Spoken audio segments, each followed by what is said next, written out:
Hello, my friends. The 49 processes have stood the test of time, still very relevant on the PMP and the CAPM. And this beat up Pmbok guide of mine is a testament to the fact that they're still going strong. Let's take a look at all 49 very rapidly. The first one is develop project charter. And this is where we get a project charter and an assumption log. Our main goal is to develop that project charter to give us some background, some understanding, and most importantly, it authorizes the project.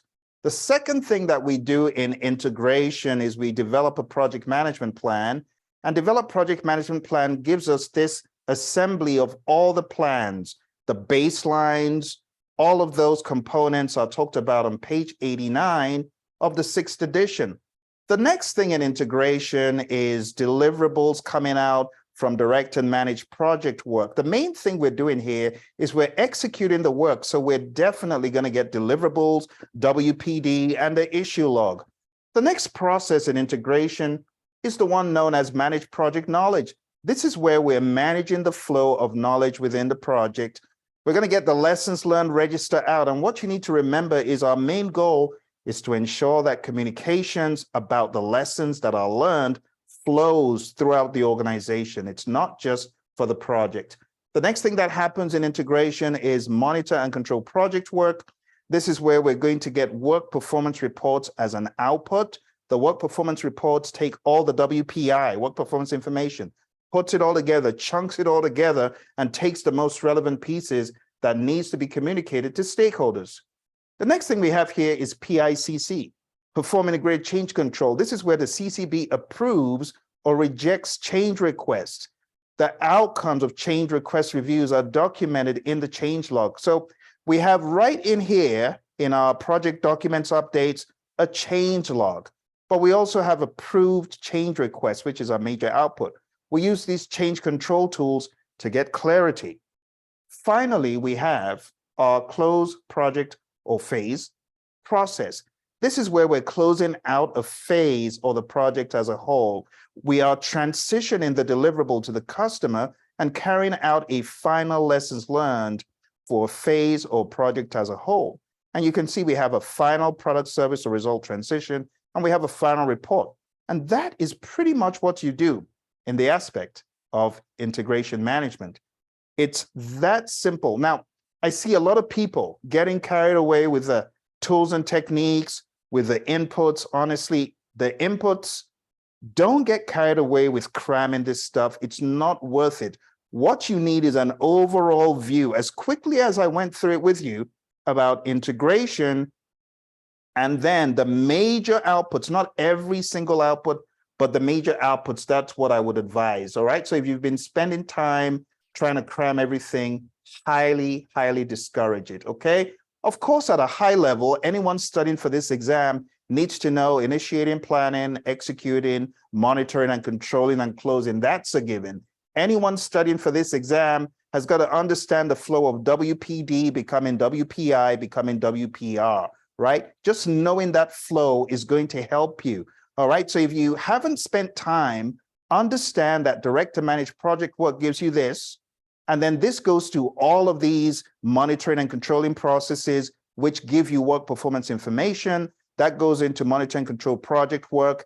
It gets whittled down into a WPR, and that goes into a number of places down below here: perform integrated change control, manage team, manage communication, monitor risk. No one's going to ask you this rote on your PMP exam. That's for sure. For CAPM, before the exam changes in 2023, yes, perhaps.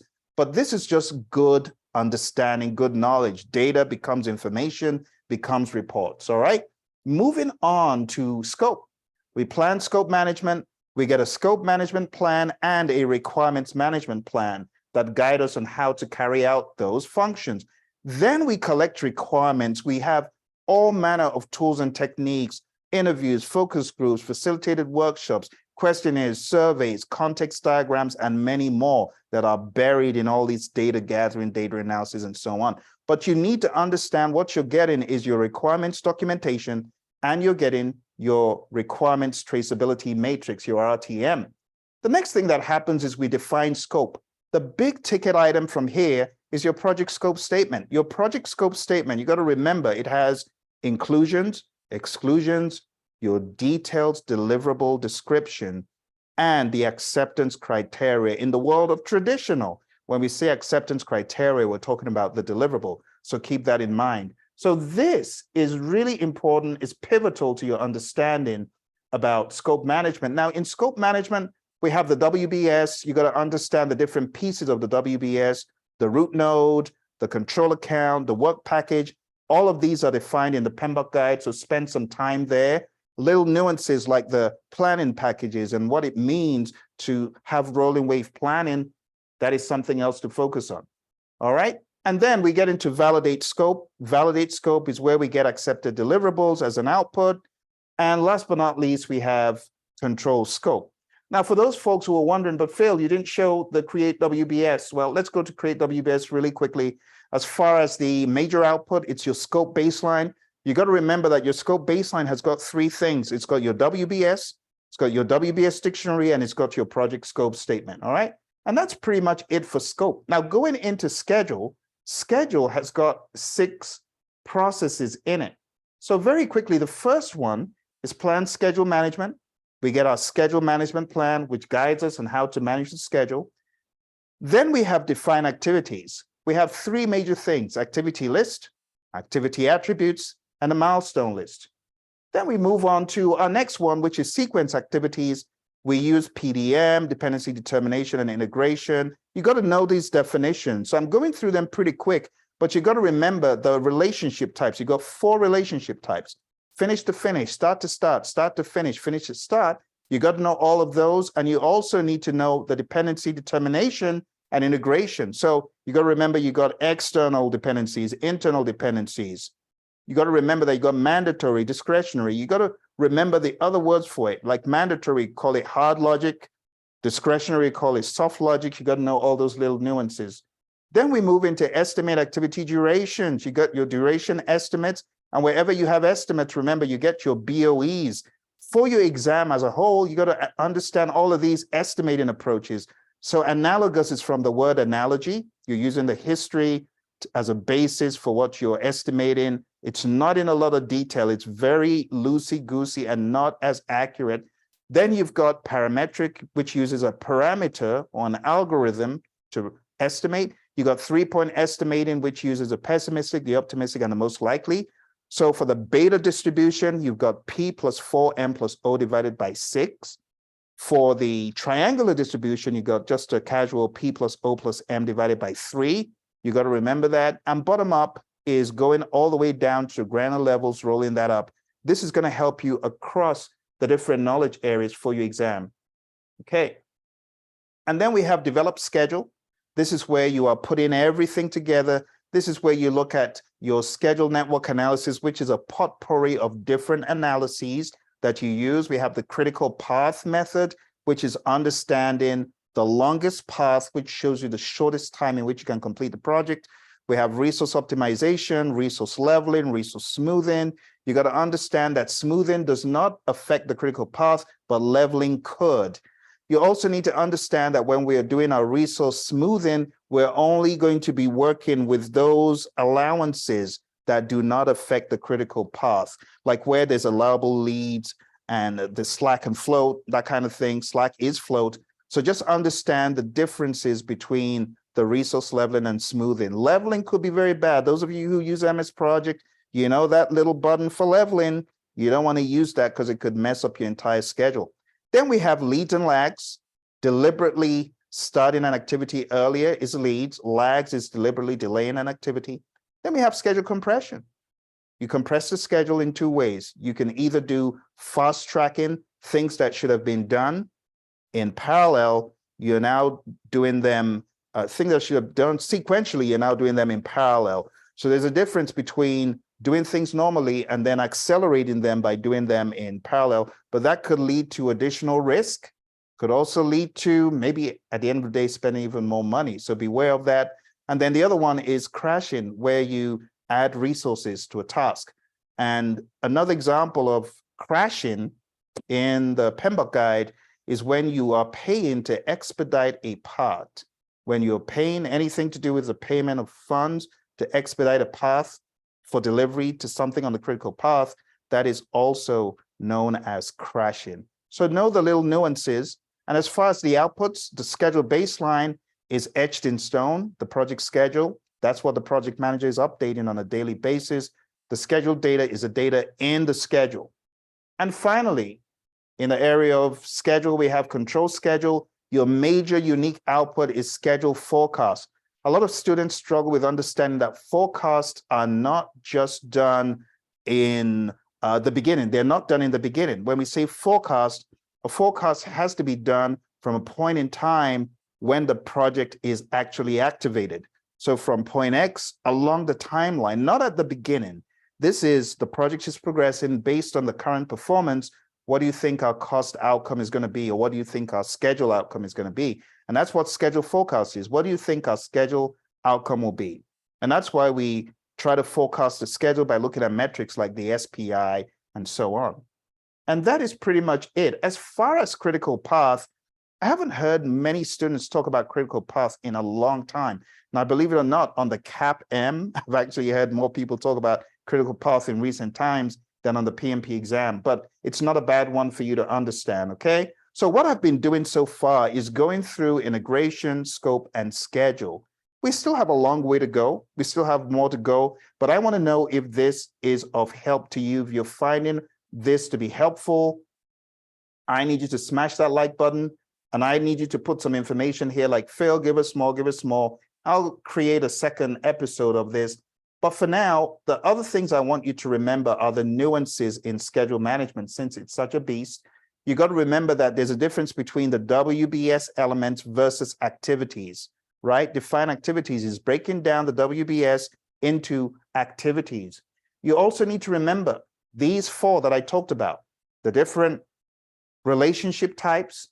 Make sure you've got a firm grasp on that. It's going to help you. This whole thing about forward pass and backward pass, I used to teach this in a lot of detail. I found very little value in terms of exam doing it. And honestly, for people who work as project managers in the real world, I honestly don't find them having to do forward and backward passes because Microsoft Project and P6, it does it for you. So I wouldn't sweat that. So moving on to cost management. Cost management is not as beastly in the first three processes. The first three processes that you encounter, you got plan cost management, and this is where you get your cost management plan. You're developing a plan for how to determine and manage the budget, and then we have the actual estimate cost, where you're now estimating each of the line items. We use those four estimating approaches we looked at. You've got cost estimates, BOEs, other stuff in there. And then we get to determine budget. So this is where you are coming out with a cost baseline, and when it comes to the cost baseline, you got to understand management reserves are not part of the cost baseline. You got to remember that. The contingency reserves are, understand that little nuance there in the Pmbok guide, it might help. Cost aggregation is summing up all of the costs for the individual tasks. And then you come out with your cost baseline. Funding limit reconciliation is how much is the amount allowable in a particular time period. You got to reconcile that with the budget that you have made. If there's a disconnect between the budget and the limits, like in some organizations, they restrict spending for different reasons. If there's a disconnect, you need to make sure that your budget amount for each time period aligns with whatever funding limit there is. I think I have a video on that where I go into more detail on YouTube. All right, and last but not least, we have control cost. This is where earned value lives under data analysis. It looks very innocent like this until you look under the hood and you see EVM.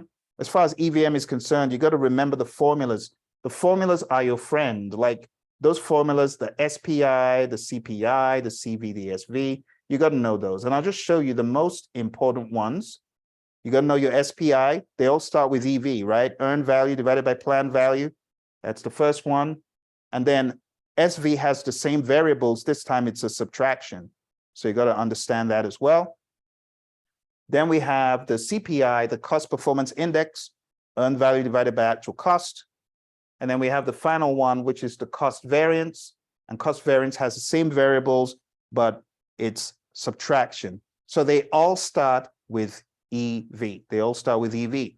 There are a few more which I do not recommend memorizing these because it would be a waste of time, but we have the very advanced EAC. Don't cram this. You will not need it on the exam. We have the simple EAC.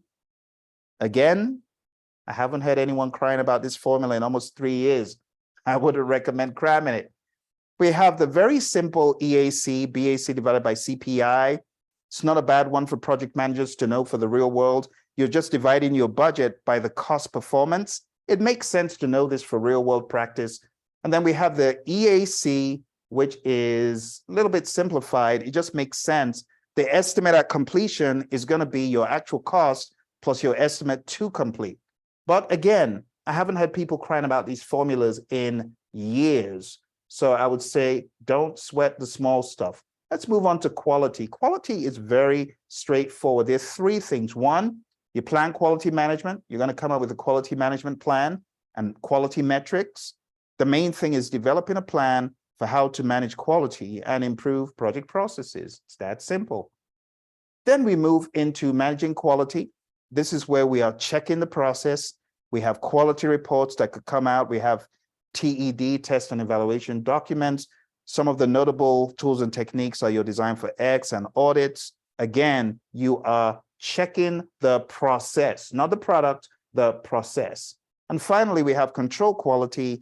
And this is where you have verified deliverables coming out. We have quality control measurements.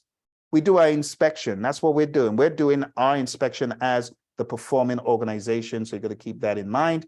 There are many different tools and techniques you can have from this area: affinity diagrams, flowcharts, which need no introduction, cause and effect diagrams, histograms, matrix diagrams. If you've ever used Excel, then you've definitely used those. Scatter diagrams, which show you if there's a relationship between the variables, which in this case there is. Control charts, you got to know your rule of 7. If you haven't heard of that, know your rule of 7. It could be helpful. And in addition to that, we have just a few more. Know your Six Sigma. Know Six Sigma is 99.9997% over there. So know the differences, little subtleties. Sometimes people mix up 5 Sigma with 6 Sigma. Don't mix it up. That could be very helpful on your exam. And then we move into resources. Okay, so what are we doing in resource management? We've got 6 things to talk about. We're going to move through them very quick. Number 1, you get a resource management plan, right? That's planned resource management. You get a team charter, and this helps you start off on a very good footing. And then you move into estimate activity resources. You use some of those estimating approaches. You come out with your resource requirements. You come out with your BOE. We also have a resource breakdown structure here. And then we get into acquiring our resources: human, equipment, material, supplies, facilities, and so on. You can see we have pre-assignment, where we assign people in advance. We use the concept of virtual teams, but the bottom line is we're going to have physical resource assignments and project team assignments. We are going to assign physical resources. We're going to assign team members, and we're going to have resource calendars, which show us the working time for these resources. Then we're going to move into develop the team, the humans. This is all about the humans. We could co-locate them. We could use a concept of virtual teams, communication technology to build a team. We must have interpersonal and team skills. We could use recognition and rewards, training, meetings. The concept is getting the team to synergize, getting them to that next level. The major output is team performance assessments. We could also have a bunch of other things, but those are not notable outputs. Let's take a look at managed team. This is really code for leadership. When you hear managed team, it's really all about an inside leadership job. And the outputs that you get are not very obvious because they're all repetitions. But what you're gleaning from this is you're giving the team feedback and you're helping them develop as a unit, not just developing them a one-time in developed team, but this is giving them feedback and helping them grow and helping steer them in the right direction. And I know it's called managed team, but it's really leading the team. It's guiding the team to succeed as a unit. And one of the things you should be aware of here, both with developed team and managed team, you got to be aware of the 5 stages of team development. You also need to be aware of conflict resolution approaches, because that could help you as you manage the team. Last but not least, we've got control resources. And this is where we get WPI as an output. just like all the other controlling processes that are outside of integration. We have problem solving to solve problems that relate to physical resources. So you can see it says ensuring project resources, physical resources. This is not talking about people. So don't mistake this for managed team. This is about the physical resources, and we are ensuring that they were made available and they were used as they were supposed to have been. Now we have communications again. We have this time communicating in the communications knowledge area. And there are three things that we do. We plan communications management. It's this. We plan how we're going to communicate. What are we going to communicate? Why and when? I call it the 5 W's. The what, when, where, who, why, and how of communicating. What, when, where, who, why, how. And you create this plan that guides you on communications. You should also be aware of the communication requirements analysis. We've got a little formula in there. It's not used a lot on the exam anymore, but you should know the formula for communication channels. Check out the Praizion channel because I have a video about that there. Don't think it will come out on the exam, but it's just good knowledge to know that the more people you add to a communication scenario, there's a geometric progression as far as the communications. You now have so many communications. So sometimes you need to cordon off the communications and streamline it. It's all part of planning.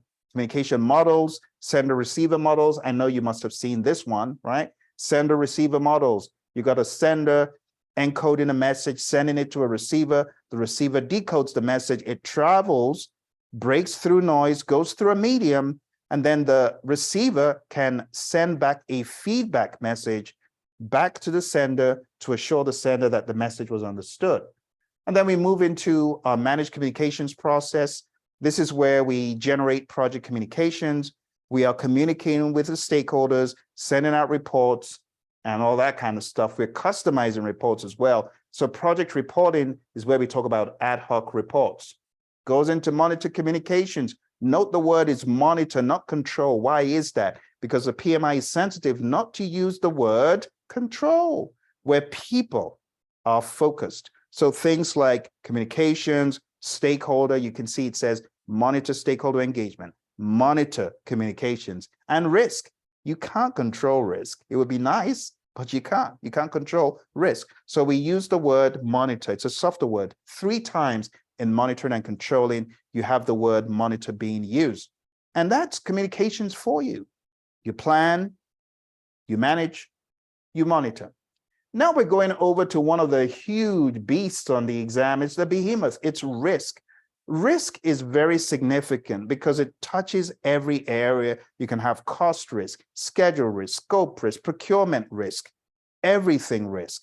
So it starts off with a risk management plan. You definitely want to include your stakeholders. So we have our stakeholder register as something we need to have coming in here. And we're going to end up having a risk management plan where we have planned how to manage risks, the frequency of the risk meetings, who needs to be involved, and so on.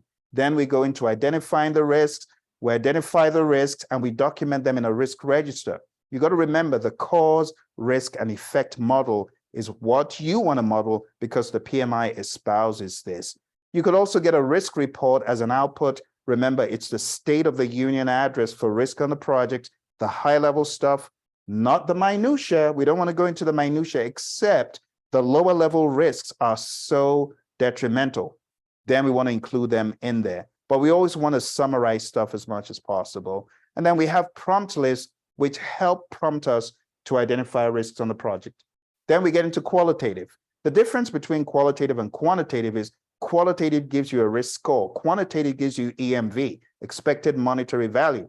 When we talk about the qualitative risk analysis, you've got to remember it's more of a categorization. You're categorizing the risks, you are scoring the risks, and then you're going to rank them. And when you're done ranking them on that first go round, you then take a look at other qualities of the risk. You take a look at the manageability, you take a look at the propinquity, you take a look at the dormancy, the proximity, all those things talked about. You can then look at those as well, not just probability and impact. That's for the layman. You want to go to the next level, talk about urgency and some other qualities of risk.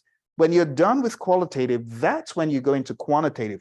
And be aware that PMI say quantitative is optional.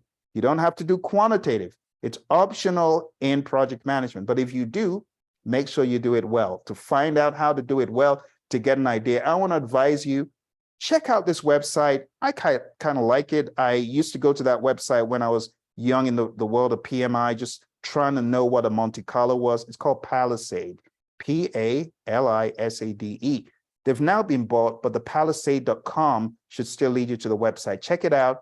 You'll thank me later, especially if you find yourself going into the world of Monte Carlos. They got some very good add-ons to the likes of Excel, Microsoft Project. So this is quantitative. It's optional. A lot of companies don't do it because they can't even do it well. A lot of companies, they don't do it because dollar signs make them nervous. From here, you're going to find the EMV, expected monetary value, which is in currency, which is why a lot of people run away from it. And then you're going to reprioritize risks based on the EMV. There's a whole story behind that I won't go into today, but just look for any of my other videos where I show you the detailed breakdown of a risk register and how you can have the probability rating in percent, the impact in dollars, you multiply them, you get the EMV. This is where we also talk about decision tree analysis. All right, let's move on. Plan risk responses. This is our next one. We are planning how to respond to risks. You got to understand the strategies for threats. You got to understand the strategies for opportunities. And for that, we'll go over to the whiteboard for just a quick second. I want to remind you of two mnemonics. The first mnemonic is A-team. What does this stand for? Avoid, transfer, escalate, accept, mitigate. Those are your 5 approaches to negative. This is negative risks or threats, they call them, right? Keep that in mind. Then we talk about positive risks or opportunities. I have a mnemonic for this. So the first one was A-team, right? A-team, remember Mr. T and the A-team, don't forget that. And then the next one is for positive, and it's easy, a play on words, E-A-S-E-E. So the first one is escalate. Everyone knows escalate, and everyone knows accept, right? And then we have share, and then we have exploit, which is where we are very aggressive in pursuing that positive risk. We take that probability to 100, and then we have enhance. And enhance is where you are increasing the probability or impact of a positive risk, but it's not as aggressive as exploit. And that's it. You'll find more videos on the channel, my friends. Just look around. There's over 3,000 of them. So that right there is what you get out of plan risk responses. It's really just updating what you already have, but you're updating the risk register, which becomes, in a way, a risk response plan to document all the intricacies of the risk responses, the name of the risk owner, the risk action owner, all that stuff. And then we get into implement the risk responses. This is where you're carrying out the responses, you're updating the responses, whether they were successful or not, what happened, and all that stuff. You update that. You need interpersonal skills because you need great leadership skills to influence people. So influence is one of the ways you spur people to action. Finally, we get to monitor risk. Again, there's nothing really unique as an output from this, but there's something interesting. You've got the 2 W's here. This is one of the rare appearances of all the W's: work performance data, work performance reports, and work performance information. For those Pmbok geeks, it's not exam material, but it's just fascinating to see. And ultimately, you have audits.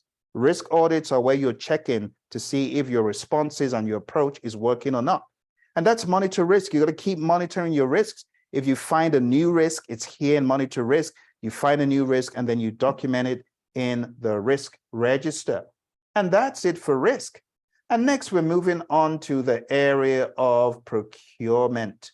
It would be wrong for us not to tackle procurement. In fact, why don't we just do everything? You thank your buddy Phill later, but I want you to first of all thank me with a like on this video. Smash the like button, my friends. Share it with your other friends. Too many people struggling on this exam. I just want to help you to comb through the monster, the behemoths, because I know a lot of you have been pummeled by the behemoths daily. No. We're going to put a stop to that. So I want you to bookmark this video. I want you to watch it daily until you're up to speed, until you can Anticipate what is your buddy Phill going to say next. All right, we move into procurement management. You got 7 unique outputs in this place. 3 of them start with procurement, procurement management plan, procurement strategy, procurement statement of work. And your mission, you're deciding how to effectively manage procurement and contracting. Okay, that's your goal right here. You're going to have source selection analysis as a tool and technique, but ultimately you want to make a make or buy decision. Are we going to make it ourselves or are we going to buy it? Also, we have ICE, independent cost estimates, where you get a third party to estimate how much of this thing cost. And then you can measure that up when you begin to get the proposals in the next process, conduct procurements, because you are going to get proposals. You are going to get seller proposals coming in, and those need to be analyzed using your data analysis. You can have bidder conferences to answer questions. You use advertising to send out those documents, so RFPs, IFNs, RFPs, all of those bid documents, you got to advertise them. Then you can get your seller proposals. Then you could negotiate with great interpersonal team skills, and then you're going to get selected sellers, agreements, and life is good, right? Wrong if you made the wrong choice. Hopefully you didn't. You made the right choice. You're going to get into control procurement, and ultimately you could have claims administration. Beware of that, the administration of claims. So if any of the parties in the contract raises a claim and says, I've been untreated fairly, I didn't get what I put in the contract. Well, you want to use mediation or worst case arbitration, hopefully not litigation. So go read up ADR, alternative dispute resolution. It's all that stuff. And then the major thing, you get closed procurements, which means you did arrive at a successful completion of the procurement, but you also have the agreements that you need to use coming in here. You can have approved change requests for you to get something done differently than what the vendor did. And that takes us, my friends, to our final one. You have been troopers. You've done so well. I want you to give yourself a huge round of applause if you have stayed to the end of this video. It shows me you're hungry to kill this beast, and kill the beast and eat the beast. You will. I am telling you, you're going to eat that beast. So this is the final one in the behemoth. It's the stakeholder management area. It's going to go very quickly. Whenever you look at stuff, my friends, try to put it in a matrix like this in your head. Go through the commonalities. Don't cram. Cramming is never helpful.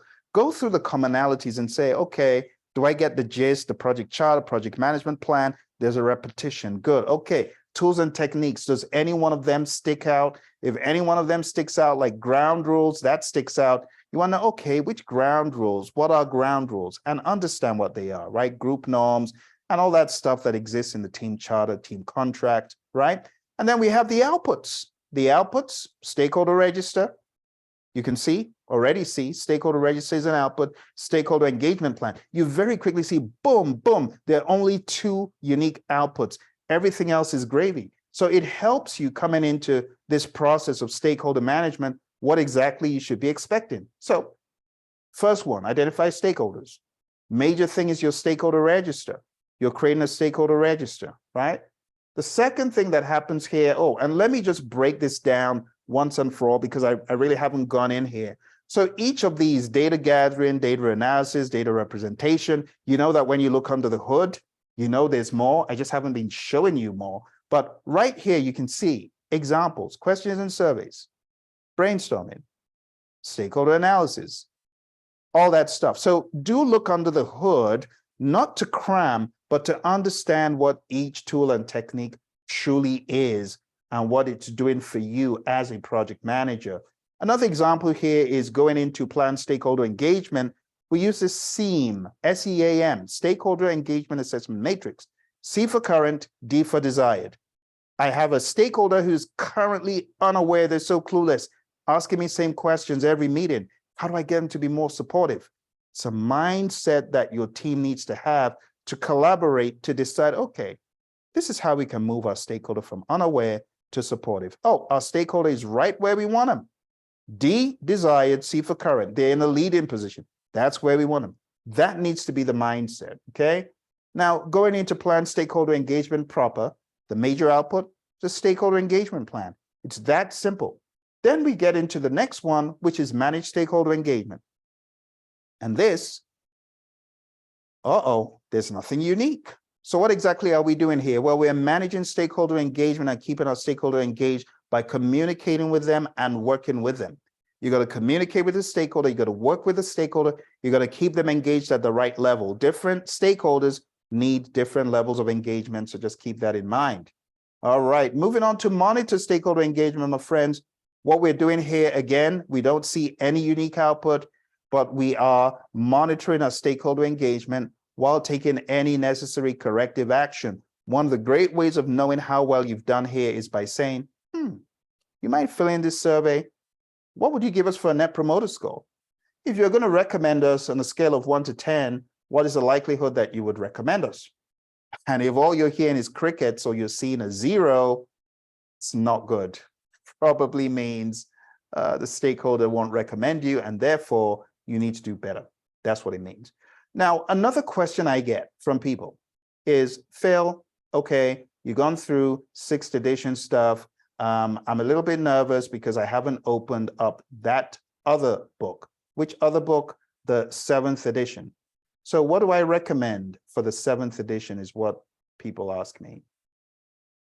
Well, what I recommend that you do is you know the principles that the PMI talk about in the 7th edition, because as far as the 6th edition is concerned, we are done right now, my friend. We're done with the 6th edition. So I hope you found that to be helpful and valuable. Right now, we're moving into a little bit of information about the principles of project management and the code of ethics. So this is just a very quick reminder. If you have not studied the PMI code of ethics and professional conduct, I need you to do that. So let's refresh. There's the address, right? Just Google it, you'll find it, but it's all about understanding what this document is for at a high level. That's chapter 1. Chapter 2 is about understanding responsibility and accountability. Chapter 3 is about understanding respect. Chapter 4 is about fairness, and 5 is about being honest, okay? You need this, absolutely need this for your exam. Please know this code for your exam. Then moving into the different principles, the 12 principles of project management as created by PMI. Again, I want to alert you to a document that's out there. It's free. I'm going to show it on the screen.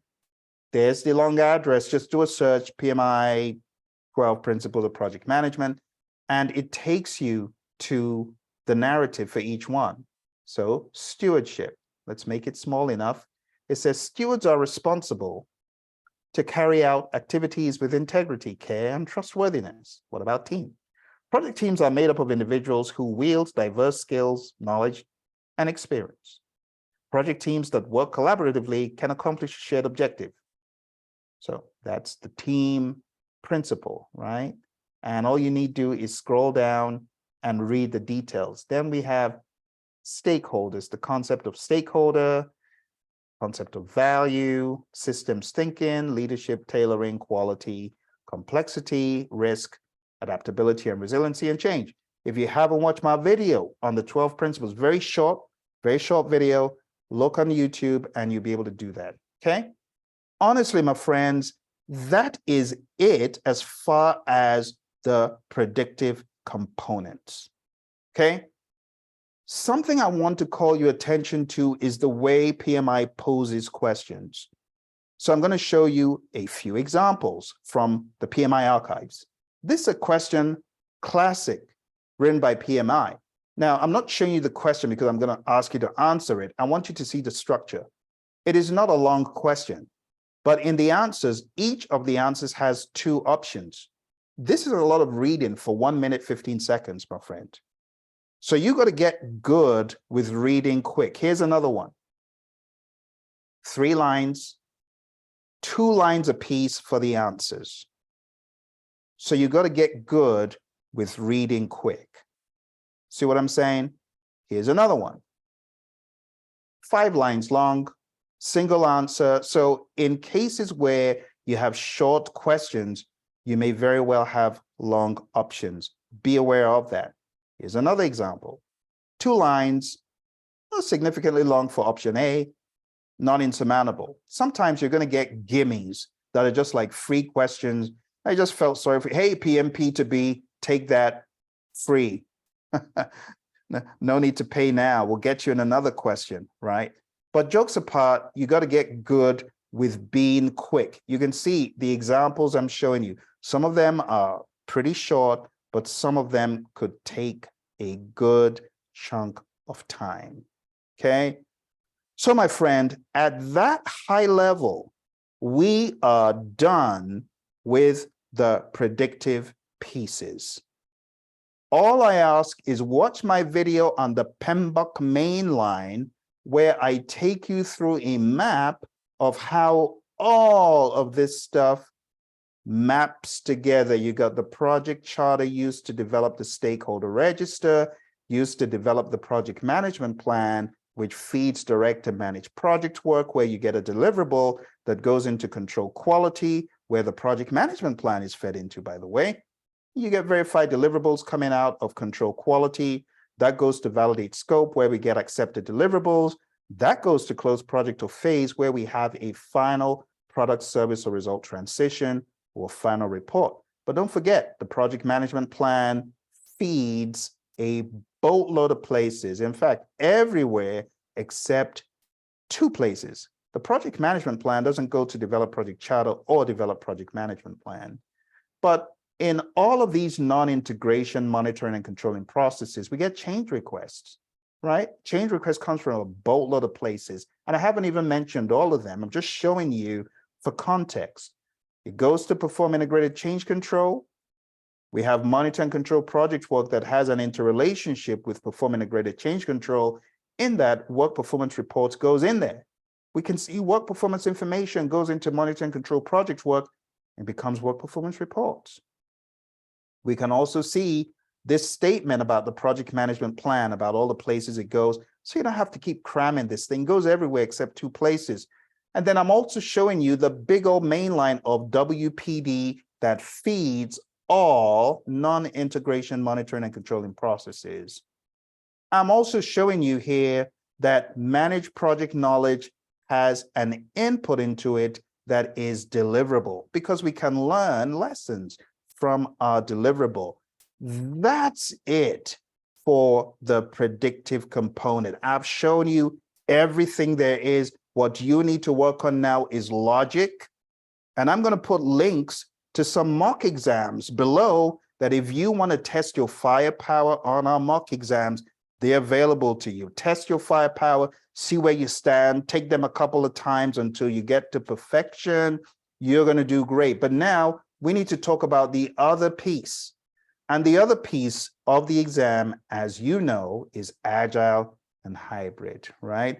So I want you to go to the website, agilemanifesto.org, because this is what is going to form the basis for your Agile understanding. Look for my videos where I comb through the Agile manifesto in a lot of detail. I cover the values, I cover the principles. I'm going to put a link to all of that stuff below so that you feel more confident in your journey. Okay? Also remember, you got to get good with Scrum. So if you haven't studied Scrum, I would advise you to do that.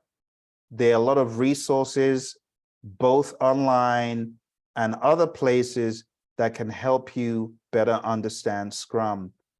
The Scrum Alliance, they got content out there. Ken Schwaber has his website, scrum.org, where you can take Scrum open assessments to get good in Scrum. I highly advise it. And I'll show it to you here. If you go to scrum.org, because I've gotten various certifications from Ken's company, top-notch stuff. That is the source of Scrum. He's one of the co-creators. Why wouldn't you go to his site?